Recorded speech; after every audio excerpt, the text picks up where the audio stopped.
நமது சுப்பிரமணியம் இருக்காப்பா பணம் கொடுத்துருக்கு சுப்பிரமணிய தட்டி தட்டியா போகிறதுக்குன்னா பத்தாதுப்பா உயரத்து இதுலேயே காமிக்கலாம் இதான்ப்பா இன்னைக்கு பொம்பளை பிள்ளையோட கை தட்டுங்க வா வா வா வா வா அப்படியே வா அப்படியே வா அடிச்சு 50 கப்பா அடிச்சு 50 கப்பா வா அடி வேண்டாம் நெருங்கி வேண்டாம்ப்பா கம்பு நம்ம கம்பு தூக்கு இல்லை மேலே தூக்கு நல்லா உயரமா அப்படியே ஆடு ஆடு ஆடு பாப்பாயே மாமா நாச்சியப்பனுடைய விருந்தாளி நெல்லை தீமையில இருந்து வந்திருக்கிறார் சவுடமுத்து பாத்துக்க இருக்காரப்பா சூட்டு வர போட்டு இருக்காரு உள்ளூர்காரனுக்கு வேர்த்து இருக்கான் கண்ணவரை கட்டி வச்சிருக்கீங்க செக்கோட கட்டி வைக்கும் போது திறப்பா போற மாதிரி இருக்கு கட்டி நோக்கி திறப்பா போய் இருக்காரு அப்படியே போங்க விடாதீங்க போங்க போங்க சீக்கிரமா போங்க அப்படியே உள்ளூர்காரங்க பிரச்சனை வைக்காதப்பா ஒரு போற போக்க பார்த்தா ஆத்துல திறந்த வச்சுருங்கப்பா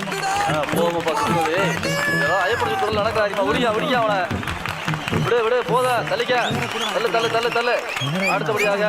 பானை உடைப்பதற்கு யானை ஒன்று ஆடி எடுத்து அடிவில் அடி எடுத்து வந்துட்டாரு தவறான பாதை எடுத்து நினைத்து சரியான பாதையை திரும்பி போட்டாடா பங்காளத்தில் எங்கேயா பார்த்துக்கிறது போ அதுக்குள்ள ஒரு சிரிக்கல போ